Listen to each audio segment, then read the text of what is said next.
first of all, I think that feedback should only be given when asked for, and that you as the artist are in control of what feedback you actually communicate that you want.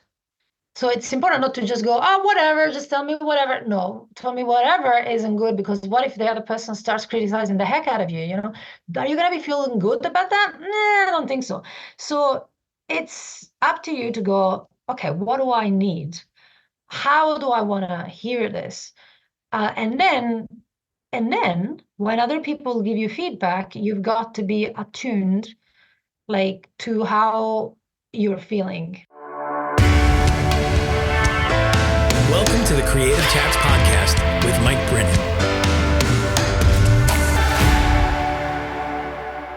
Hey friends, welcome to another episode of Creative Chats. I am your host, Mike Brennan, and this is the podcast where we talk about creativity, the creative process, and story. And I love to unpack these things mostly with my guests and explore how we can apply these things to our own creative processes and journeys. Now, I would love to also invite you to subscribe to the Daily Creative Habit email newsletter.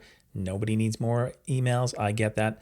But this email that I send out once a week is packed with some inspiration, some resources. I give daily creative prompts for you if you're looking for something to get you out of the rut, to kind of get the juices flowing.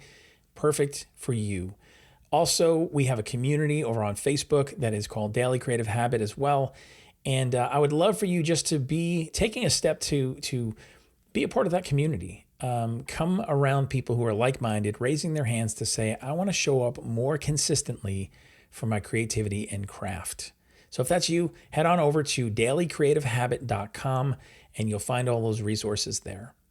Hey, I'd also love to invite you to check out my book, Make Fun a Habit. It's the creative playbook for making life and work fun again. If you have felt like fun has up and left the building somewhere along the way, I think we all do at some point, you find yourself centering around some practicality and responsibility and all the adulting words. If you need a little bit more fun in your life, in your work, in your experience, then I want to invite you to grab a copy of my book. It's 30 short chapters that give you some inspiration, some practical application, and exercises so that you can start to experience some more fun in and around your life. Go to makefunahabit.com and grab your copy today. My guest today is Elisa Di Napoli, and she is an author, mindset coach, performer. I mean, the list goes on and on. We had an amazing conversation about not only creativity, but there's some kind of psychology peppered in there. And honestly, we talk a little bit about just the role of fear and how to press through when you're going to either perform or create. And we just have a great time exploring her journey, her process. And I know you're going to get a lot out of this episode. So I'm just going to get out of the way. So here is my creative chat with Elisa Di Napoli. Well, Elisa, welcome to the Creative Chats podcast. I'm so glad you're here. Well, I'm glad to be here. I'm looking forward to our conversation today to explore just what creativity looks like in your world and just all the things that you do to help other creative people. I mean, I think there's going to be a lot of things we can talk about today. But before we dive too deep, when people ask you, they meet you for the first time, you're introducing yourself and they say, who are you? What do you do? What's your answer? Oh God, it's like the question that I always hope that I don't have to answer, because I do many things, and so it can sound like boasting, or it can sound, or if I say only one thing, it just feels a bit reductive. So I guess I usually say that my two passions in life are psychology, personal development, and music. And so then I do a bunch of things in relation to those. I'm a coach and therapist, but I'm also a teacher, and I'm also a performer and musician and writer, blah, blah, blah, all of that. But anything, basically, I don't really, I believe in being creative is not necessarily tied to just one medium. Mm-hmm. And in fact, it's better if of course you want to, probably specialize in one or two max creative outlet, but it's good to have many, because, even though, for example, I'm really terrible at drawing and painting, I would love to be good at that. But when I paint or draw, I don't do it because I want to create a piece of art. I just do it because it kind of gets me out of my normal way of thinking, which is more to do with music and writing. Yeah. So I don't know if Yeah. I answered your question. No. And I think that that's very common for a lot of creative people to have multiple interests and multiple things they're pursuing, and going like, I'm making sense of this to myself as I'm showing up to do these things, and it's all part of the creative experience, I think.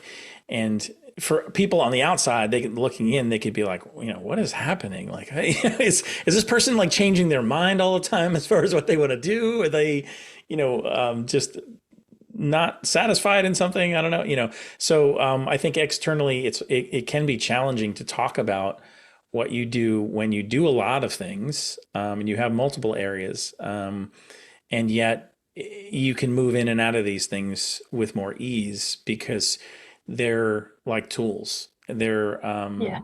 and I don't know about you, but I've had certainly seasons of my life where some things are more in the foreground, and then it may switch, and that's actually okay. I think to Yeah. validate that for somebody, so they don't feel that struggle and that pressure of like, I have to be doing all the things all the time at the same intensity and the same, energy level, because I think that Yeah, just because leads that to can't burnout, right? happen. Yeah. Absolutely does, and I very much relate. For me, it's not even seasons of my life. It's like seasons of the year, or Hmm. it changes quite quickly. So for example, in the last 3 months, not this month that's just finishing, but the other ones, December, January, February, I was like really focused on writing short stories, and it was like I'm writing a short story a month, and and then it got to a point where I was like, oh my God, I'm tired. I don't want to do that anymore. Just for now, I just want to now write songs, and I'm just going to write songs instead and focus on music. And I'm sure that the stories will come back. But yeah, there's a little voice inside my head that goes, oh, well, what are people going to think? Like you're suddenly not into it anymore. And before you were like telling everyone, please read my story. And now you're like, just don't care. It's like, but it's like, well, I'm not doing it for them. I mean, of course, yeah, I want to share what I do, but I'm doing it for myself, and it's got to be sustainable. If it's not, then I'm going to stop anyway. Hmm. Yeah. So it's Yeah. not, yeah. I'm curious, where does as you look as a kid growing up, where is the point in your life which you go, oh, you know what? I'm a creative person. Now, obviously, when you're a kid, you're not going to say those words, but like looking back, you realize here's a moment in time when I knew this is something I'm good at and I'm excited about and I want to do more of. I think when I was 16, that I was like, it's very clear to me, I'm an artist of some kind, I didn't know exactly what, but I did feel that that was me. And also, I was a bit of an outsider all my life because, first because, I was interested in things that maybe other kids were not interested in, like, books. I was really like into books and reading, and I was really into writing poems and singing little songs. But then later on, it was because I actually changed countries a bunch of times. So then I've been an outsider all my life just because, and I think being an outsider is actually, you can take it two ways. You can take it in a negative way and then feel bad and isolated, or you can be proud of it and just go, you know what, like being an outsider doesn't mean that you don't have any friends. It just means that you have that you belong to yourself, you belong to wherever it is you are and choose to be in the moment. And you've got a tribe of people that get you, and they might be outsiders too, and that's fine, but if you're proud of it, then actually it can be good because it can give you the excuse or the opportunity to look at things from a different perspective or a different angle. And then you actually, I think you might have a bit more leeway if you present this, a concept or something that just is not usually seen that way, because it's like, oh, but you're an outsider, so it's allowed. you know And yeah. so when you're identifying this for yourself and you're going, okay, this is something I want to continue to do. At what point does your craft and your creative outlets combined with psychology? Hmm. Well, it If for me, it was just very natural in the sense that when I was growing up, I wasn't a very happy teenager. You know, I had a lot of kind of emotional turmoil going on, and I was not that well adjusted, I think, you know. And for me, writing mainly songs at that point, but I did write some stories as well. It was like a therapy, you know, it was like a way to actually externalize this pain I was feeling and not go crazy because now it's not in my head anymore. It's outside, so it's kind of like I can almost touch it or see it for what it is, and it's not completely consuming me. So that happened like that. But like now it's a bit different because being a lot older and having done a lot of therapy myself, I am not it's not like I'm always contented and happy, but I've got my moments. But what I'm trying to say is that I still can use music as an outlet for whatever is coming up for me. But I also like to think about other people more. Like now it's more about other people's stories as well, and not just me. And I think that's pretty normal. Like, you know, when you're younger, it is all about you, and then hopefully you kind of get a little less, self-involved and just think about other people as well. Yeah. You know, I've had conversations with people who creativity for them is a place for them to work things out. It's a place for them to assign meaning and perhaps purpose, and just gives them a place to kind of play and put the pieces together a little bit.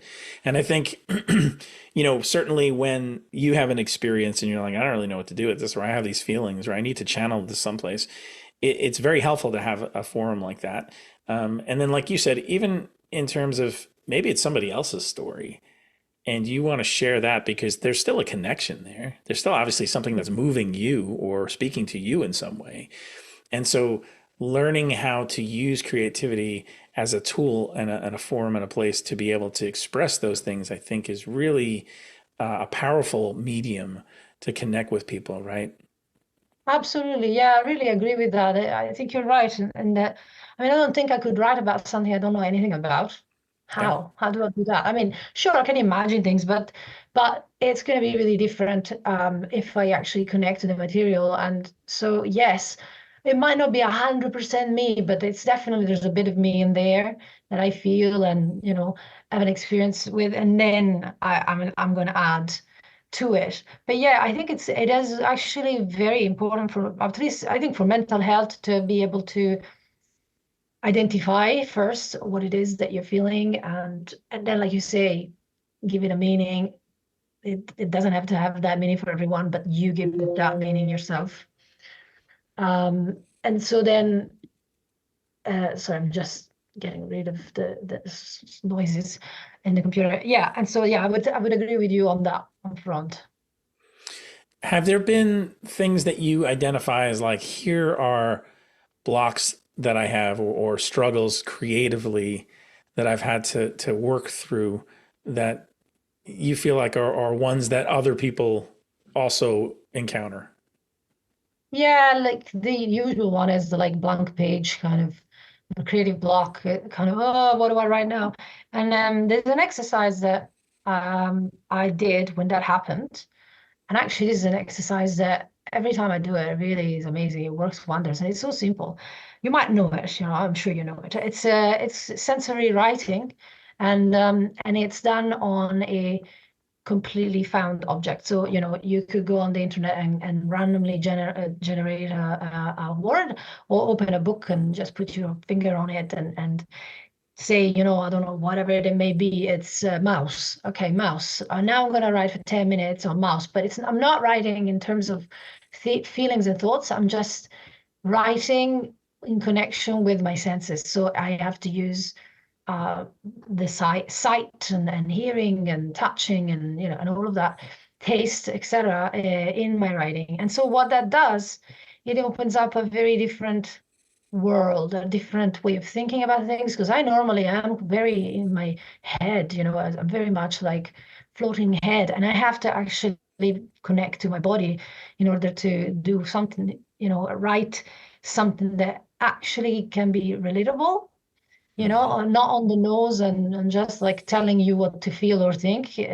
So that really helped me. And last time I used it, well, this is not the last time I used it, but one time when I really used it was during the pandemic, It was basically I did it every day for like, I'm pretty sure I did it for 100 days in a row. And I basically ended up writing without wanting to 100 mini stories, some of which I then rewrote in proper form. But yeah, I would really say that's a biggie. That one works. Mm. I like the fact that it opens up some possibilities that are not ones that you would go to normally, right? Like you're saying senses and mouse, like taste, even those two connections, it's like, ooh, like that could bring about something or a story or some experience that like all of a sudden that wasn't there before. And Yeah. so I love that can spur on some ideas and curiosity, right? Do you find that curiosity is something that people think about when they're creating? Like, do you think about intentionally being curious, or is that something that's kind of like a byproduct of you just being in the process?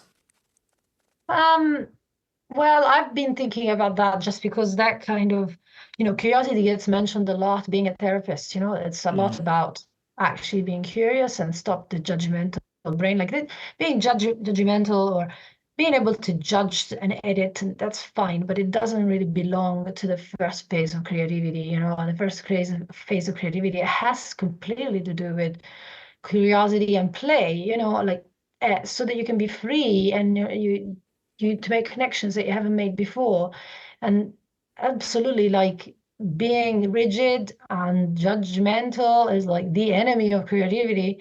So yes, I try to actually remind myself as much as I can about curiosity so that I don't get stuck in the same routines, But it's something that if I'm being creative, then it's happening. But if I'm blocked, then I have to think about it and go, oh, actually, you are a bit like a horse with the I blinders, don't know, yeah. yeah, with blinders, and you just can't see anything. Everything seems kind of boring. And it's like, well, it's boring because you're not looking deep enough. Mm, You're not stopping yeah. enough. You're just boom, discounting everything as been there, done that. But that's not Hmm. actually true. Yeah, yeah. When it comes to your own creation process, I mean, aside from, creative blocks and things that you may have to work through, can you talk a little bit about like what happens for you when you have an idea to you actually then going and executing on that idea? What happens in the sense of in Like, between? yeah, well, like what's your process for that? Okay. So I'll tell you the one about songs because it's probably the one that I've used the most. Um, so usually with a song, well, it can be two things. Either I could start a song just because I actually have a strong feeling, like we were saying before, that I need to work through. Or sometimes I've written songs from concepts, like from this object writing point of view. Like I'm part of this songwriters group, and every 2 weeks we meet and we give each other like a word that we're gonna all write inspired by.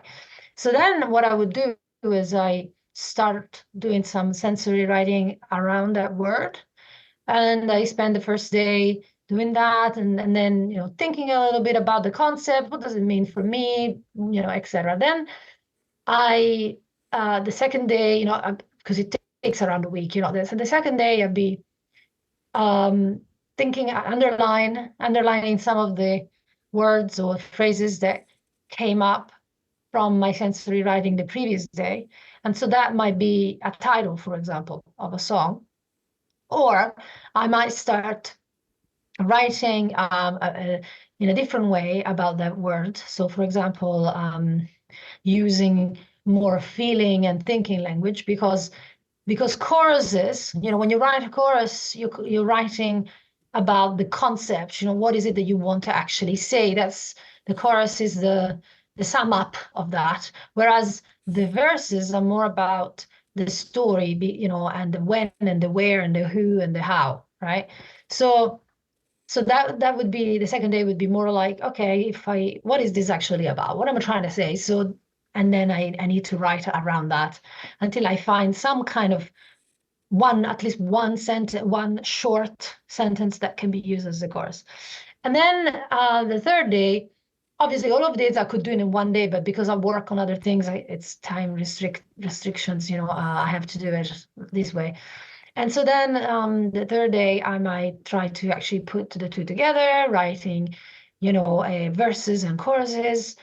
And then I would, once I have some kind of structure, some kind of story, something like that, then I would start putting the music on it and thinking, okay, what is this? So what is the feeling of this?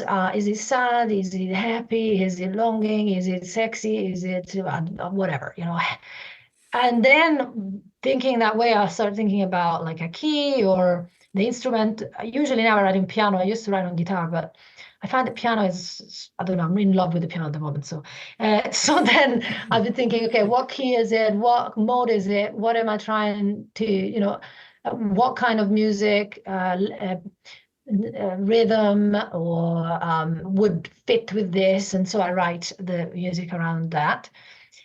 And then after that, I would just spend the whole day away from it and just not think about it and come back and look at it again and go, okay, does it still work? Is there anything I can make better?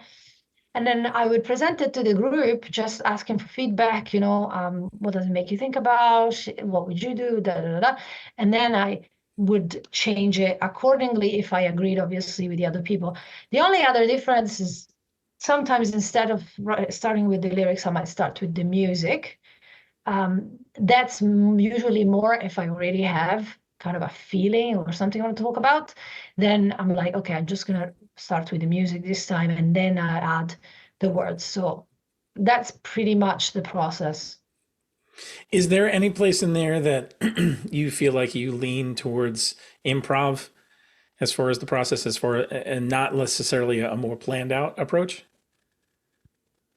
Yes. So, for example, if I have written the music, I don't know what the heck I'm talking about, what this is about, but I know the feeling. Then what I would do is I would play the verse and the chorus on and on and on, and just kind of sing a melody to it, without words.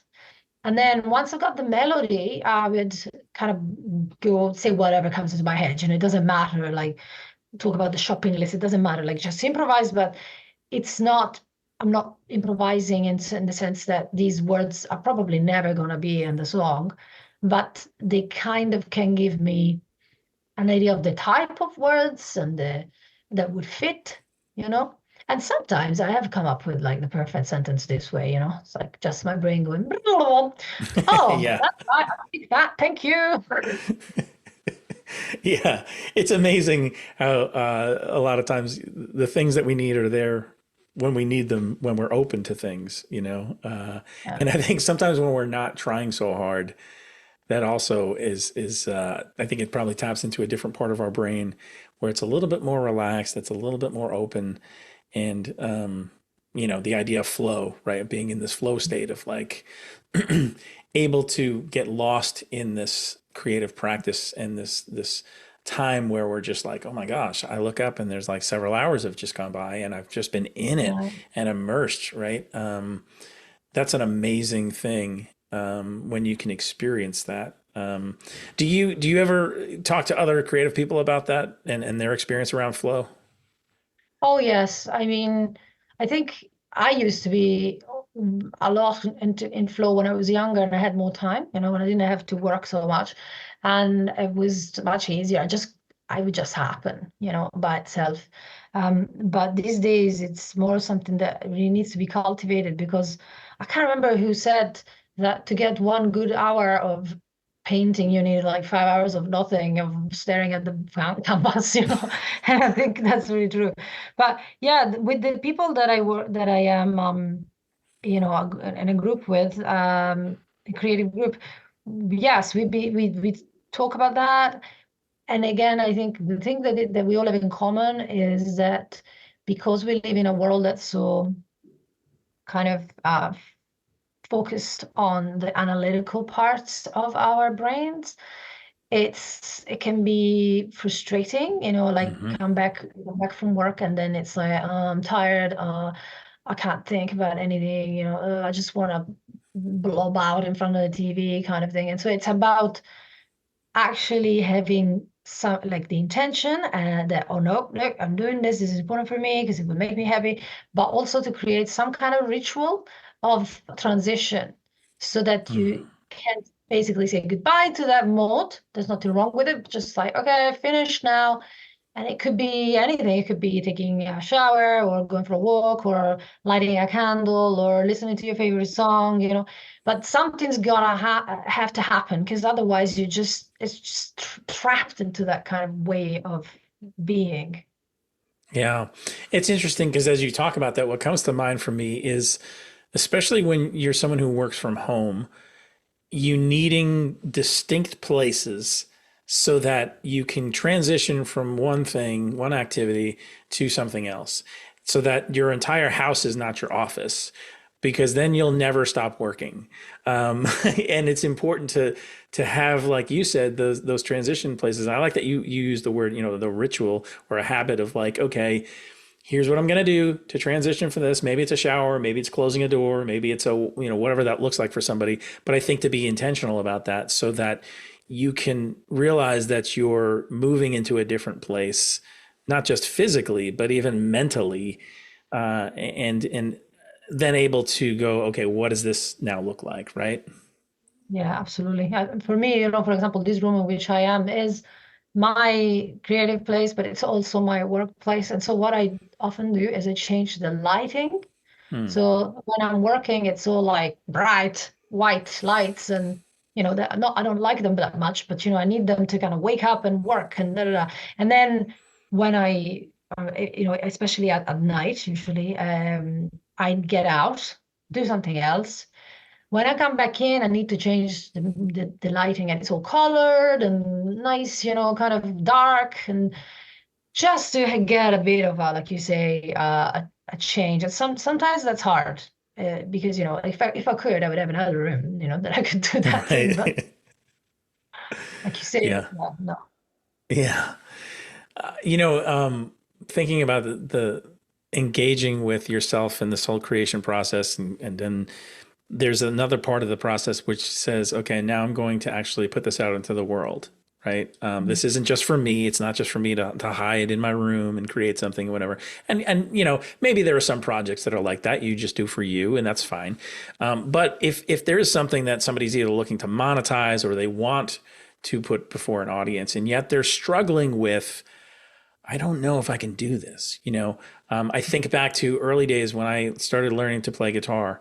I was the classic bedroom player, right? I'd play in my room, but don't ask me to go outside and play it. And I was terrified the first time someone asked me, like, "Oh, you know how to play guitar? Can you play a song? Can you sing and play at the same time, or whatever?" And I was like, how does somebody get past that? Well, I would like to tell you, but first I'd like to know how you got past that. For me, it was saying, I'm going to use this opportunity to push past my fear and Uh-huh. realize that even if I don't know the song well enough, or it's not matching the picture in my head of what I think it should sound like, to say this is a moment in time. And even if I quote mess up, or I hit a wrong note, or I sing something that's wrong, whatever, it's okay, because this is step one of me getting Mhm. comfortable with being able to do this in public. Like, I had to convince myself that there was that transition, and it wasn't going to be a go from my bedroom playing for nobody but myself to a stage where I'm in front of thousands of people and blah, blah, like that doesn't happen. You know what I mean? So take the right next step. I think that's what I had to do. Yeah, that's great. It's a good idea, and also it's doable. Mm-hmm. It's like I think it can become, for example, in my experience, I've suffered from nerves, stage nerves and a lot. And the one time, there was a time when I was doing very, very few gigs, just like one every 3 months or something like that, and it was just not enough because then there would be this build up and oh God, I have to be perfect. Oh God. And then I would over prepare and stress myself out. And then on the day, if something went wrong and I'd be just so already kind of worked up that it would and I put so much into that gig that it just became too important, in my head. It's like, oh, this is so important for my career. It's like no one cares. Like remind yourself, nobody cares, or not like you anyway. So don't make it to something bigger than it is. But it's natural also to feel more nervous if you only perform not very regularly. On the other hand, when you start performing very regularly, provided that you do it in the right way, meaning in a way that I'm gonna, in a way where you are focusing on fun and focusing on expression and rather than perfection, then you will actually get much, much more comfortable over time. Of course, there are exceptions to this because there are people with actual I don't want to say trauma because it's not exactly trauma, but it's kind of like really negative conditioning, like negative experiences where they were laughed at or something went wrong. And in those cases you got to work on it a bit deeper. It's not enough to do this. But in general, if you don't have the negative conditioning and you don't constantly in your mind go over and over and over a negative worst case scenario, then it's like these kind of thing would work. On the other hand, if there's more to work on, I mean, there's other solutions as well that are not talked about as much, but that have worked for me and my clients, because I do help people with this problem because it's close to my heart, as it almost destroyed my willingness to get out there, basically. Yeah. In terms of regularity of creating, that's something that really speaks to me in my experiences too. And one of the things that I always talk about, and I call it my daily creative habit, was for me a big game changer when I stopped like flirting with my creativity. It was the thing that was like every once in a while, hey, how you doing? Like, hey, let's, right. And what would happen is there was so much involved in the prep of actually creating, setting things up and all the whatnot, that I was robbing myself of the actual time to create. By the time I got there, I was like, oh, I'm out of time, or I'm exhausted, or I don't know what to do. And then it was like, okay, let's pack it up and then we'll revisit this maybe in another month when I have another large block of time or whatever, right? So what I encourage people to do all the time is like look for the small moments that you can engage, because 10 or 15 minutes a day, if that's all you can manage, is a whole lot better than waiting for something, a large time block that might not ever come. Right. And so be engaged in the process on a regular basis, and you'll start to realize that there are muscles that are forming creatively that you're able to engage with quicker because you're in the process more often. Right. Have you seen that experience as well? I have, and specifically with what I was telling you before, the sensory writing, right? So the first month that I did that I would sit down pretty much first thing in the morning and write for 10 minutes. It was pretty crappy, but who cares? It wasn't, that was not the point. I didn't have to be this amazing writer. It was more like to say to get in the zone and use that muscle. I like that analogy. But yeah, for the first month, it was kind of like, stops and starts and, Right. And I don't know what to write. And I'm just writing, because the idea is that you write and you never stop writing. You never lift the pen from the paper. And even if you have to write I don't know what to write. I don't know what to write. I don't know what to write. You just Yeah. keep on writing that until your brain goes, oh my God, this is so boring, and come up with something creative. So the first month was like that. But then it started getting a lot easier and a lot better. And the ideas actually started flowing more. And it Mm. was quite amazing because I wasn't expecting it, and then I got excited. I was like, oh, actually, I really look forward to what's going to come up today. What am I going to write about today? And so I also started thinking that I am not like, because I'm not just this empty vessel, but there's like no, I'm afraid, when I have been blocked creatively, I've had this kind of thing, this kind of idea of feeling that, oh, what if I got nothing to say and I'm Hmm. just boring and duh, duh, duh, duh. So then, oh, I don't want to know. If I'm really boring, I don't want to know. So I'm not going to even try because, it's too much to face the truth that I am actually really got nothing to say. Uh, Yeah. and but then as time went on, I was like, oh, maybe I do have something to say, and it's like, well, I mean, the obvious proof is that when you go to sleep, you dream about all kinds of weird stuff, so you do have something to say, there is content in there, but if it only comes out when you're asleep, then it's just a matter of, like I was saying, to just give it some time and space Hmm. during the day to also come up. Yeah. Yeah. And it's important to also pay attention to your rhythms, I think, right? Because someone may be more of a night person or morning person, whatever, and to make sure that if at all possible that you can prioritize towards those times so that way you're not fighting against yourself, right? And even just the whole thought of, okay, if I'm going to engage in a creative practice and I'm going to do something, I have all these things I'm already thinking about, all these things I'm already worried about, right? Let me set myself up for success as much as possible.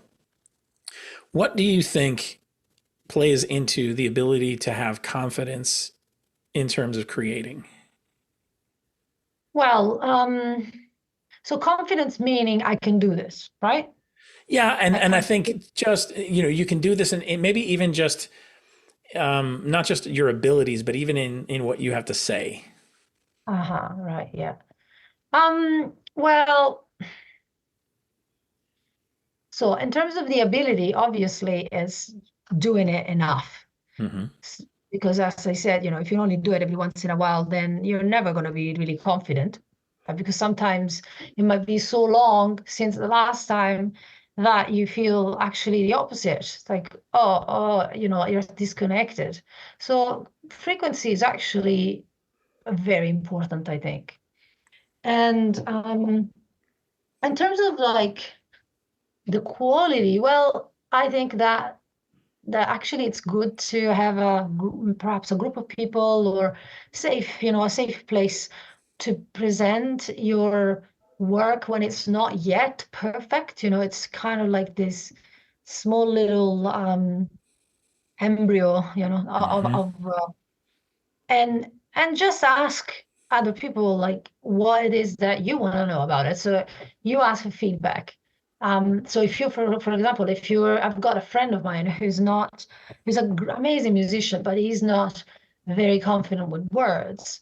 So then he would present it to the group and go, okay, I've got this song, this is how it sounds, but just what do you think of this line? I don't like it. And then other people in the group, like me, my strength is lines, more than music. So I'd be like, oh, well, have you thought about this? And then other people can also chime in. And that can be very affirming because it basically is saying, look, you don't have to be perfect. Hmm. You can change when feedback is given to you. It doesn't mean anything. It just means that what you were doing doesn't quite work 100%, and to understand that you cannot just expect to come up with the finished product, ta-ta, like no Hmm. one comes up with a finished product that way.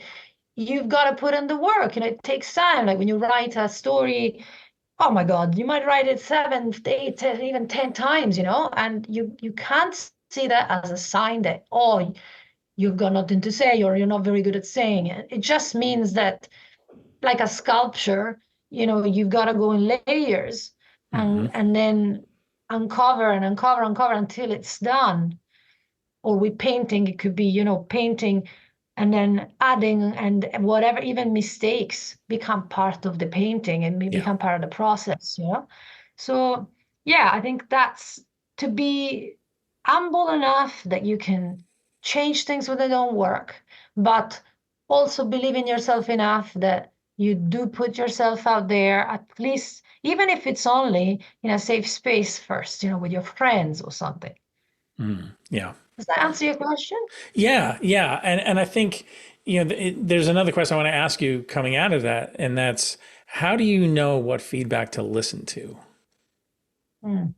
Well, first of all, I think that feedback should only be given when asked for, and that you are as the artist are in control of what feedback you actually communicate that you want.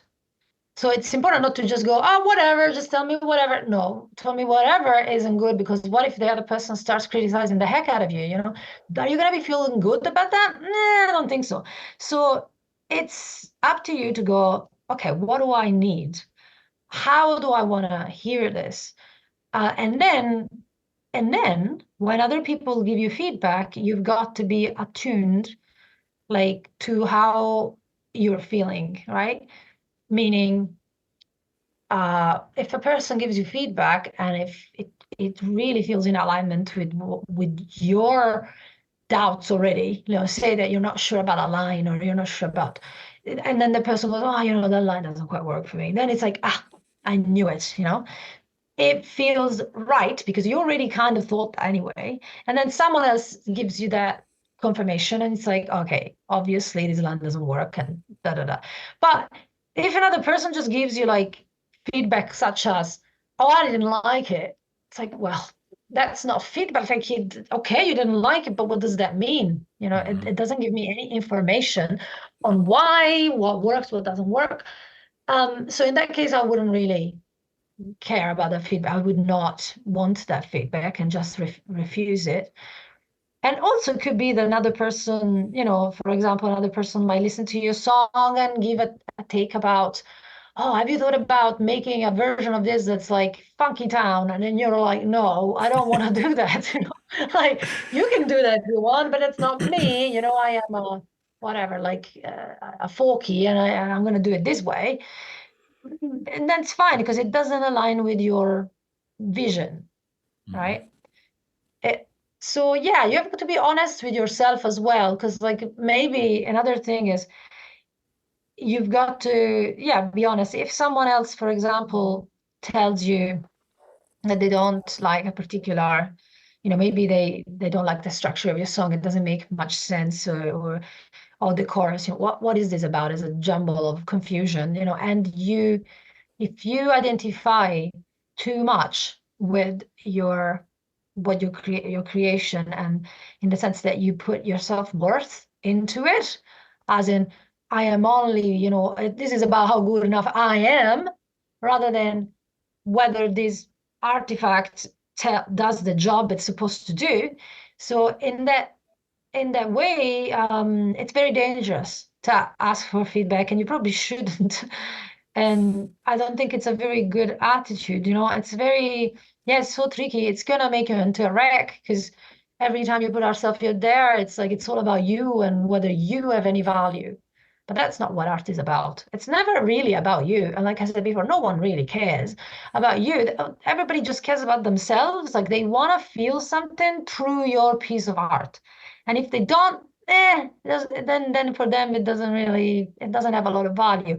Still could have a lot of value for yourself, but that's what art, in my opinion, is for, is to be able to create these bridges that are not verbal, or maybe they might be written form, but to create these communication bridges where we get whatever the other person's saying in a way that's not usual, like now, where we speak and if that makes sense. Yeah, yeah.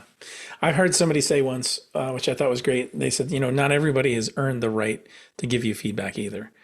And it's making sure that the source of it is a trusted source and that ultimately they have your best interest or the interest of your project in mind, and not simply responding out of a place of either jealousy or just because they're a critical person or some other thing that you don't even have any ideas going on in the inside of that person.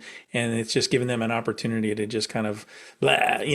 So it is an important thing to identify those things when we're looking for feedback, and Yeah. making that part of the process for us. Yeah, that was Brené Brown. I'm pretty sure she's the one who said that. I love Brené Brown. Oh yeah. Yeah, but yeah, like for example, when I think this is even more important when you're a kid or really young, like when you first start out and you're quite fragile, your ego is fragile. You might be already a bit insecure, that can happen, and I think in that case, especially with a young person, I would say, but with everyone, but in general, like if somebody doesn't ask you for feedback, just don't give it, just Mm-hmm. don't offer it. However, I do have to say that sometimes in my past, I've had feedback that wasn't so positive, but weirdly, I kind of used it to get better. So like when I was, I think 18, I was doing this gig and somebody said to me, "Oh, all your songs are in A minor or something like that." And I was like, "What? What?" So I went and looked at my song. I was like, "Right, every song is going to be in a different key and a different rhythm and a different." It actually kind of helped me because otherwise maybe I would have become really boring and just do all the songs exactly the same, which can happen. Yeah, yeah. There's a little bit of like, I'll show you kind of attitude, right? Yeah, yeah. Yeah, That's that's me. awesome. Well, I want to talk a little bit about, you've created a resource for people to help other creative people, masterclass. Tell us a little bit about that and where people can find that. Sure, yes. So I was mentioning before that I suffered from stage fright and nerves, and back in the day I couldn't have done an interview like this, absolutely not.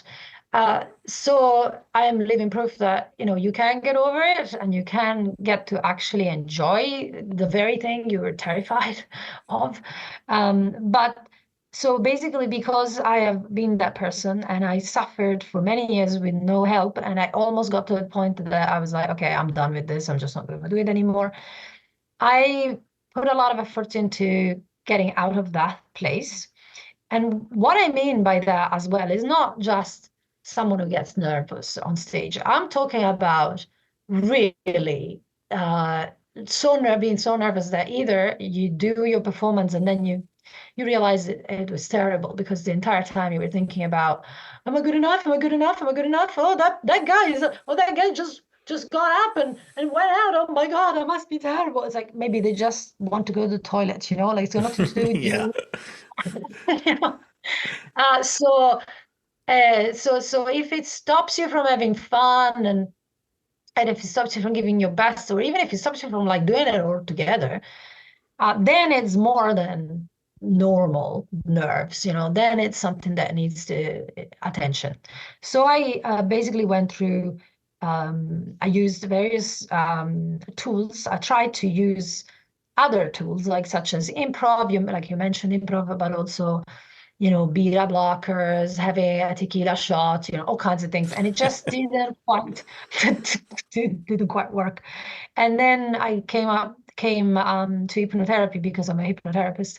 And I just asked some colleagues. I said, can you help me with this? Because obviously being in it, I was not able to help myself because I couldn't see what would help. And then when they helped me, I started understanding more. Oh, okay, this is what this is all about, etc. And so then I started seeing clients with that problem, and then I put it all together into a book, and then I put that book all together into a course, where basically what I do is like I've got a masterclass, which is what I'd like to share with your listeners.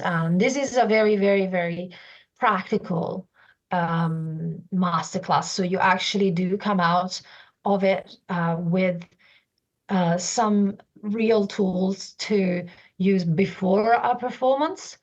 And the tools are basically designed to calm you down so that you can be you can come from a place of channeling whatever it is you're doing, whether it's music, whether it's a character, if you're an actor, or a speech, if that's what the message of your speech. So this is like one thing that I like. It's the first thing, the first thing that I would say you need to do, because it's very practical and you can put into practice immediately, and it helps with calming down. Then there's like a bunch of other things, and my course it's got hypnotherapy in it, and it's more like in depth, specifically figuring out what the cause, what conditioning is, and mental rehearsal, negative mental rehearsal, and rumination, and all kinds of things, So it just deals with absolutely everything that could be playing into it. But to start, I would like to offer that to your audiences, and it's free. And then, it's not one of those like masterclasses where I just go on and on about myself and how amazing I am and how I resolved this. And so therefore, you can do it. There is my story in there, but it's not like that. You actually do get something out of it. And then at the end, if you want, you can keep going, but you don't have to. You can also just read my book and do it yourself, So I'll kind of try to cater to everyone. And the link for that is my website, which is elisadinapoli.com/creative. Awesome. And we'll make sure we put that in the show notes so people can just click and be sure to access that. That's very generous of you. And I want to thank you for making that available to the listeners today. And obviously, you know what you're talking about. This stuff, not only from a creative standpoint, but from psychology standpoint, and just helping people, helping creative people move through some of these issues that we often find ourselves in. And I think that's even something worth mentioning, is that at some point we all need help. We all need someone to reach in and give us a hand with something that we're wrestling with, and something that's maybe feels a little bigger than we are. And that's okay. And that's actually normal. And the best thing to do in that place is to say, I actually can use a hand. I could use some help. And so thank you for the work that you do, and just how you create and you put things out into the world, and whether that's music, whether it's books, courses, just sharing your wealth of experience and knowledge, and with a heart to help people. That's tremendous. So thank you for that. Oh, well, it's a pleasure. If I can give back, it does make me feel good as well. Mm-hmm. Yeah. And I'm assuming on your website is also a place where they can find your book and other resources as well. Yeah, so I've got two websites. One is for my psychology stuff, hypnotherapy and all of that. So that's elisadinapoli.com. And then I've got another website, and that's for music stuff. And I also teach, so that's elisavulpes.com. So it's kind of like I've got two names.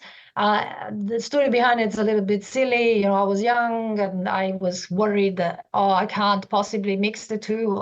So I created like two different names. And now I'm kind of stuck with that. I can't change it. So it's just too much trouble to change it. So that's why it's there.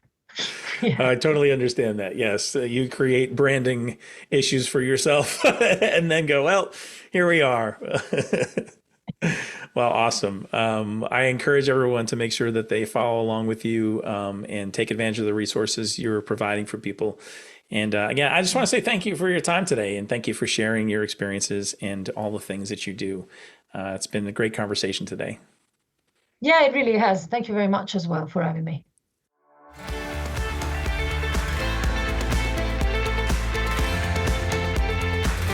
Thanks for listening today. I'd appreciate it if you would subscribe, leave a rating and a review. It really helps this podcast be seen and heard by others.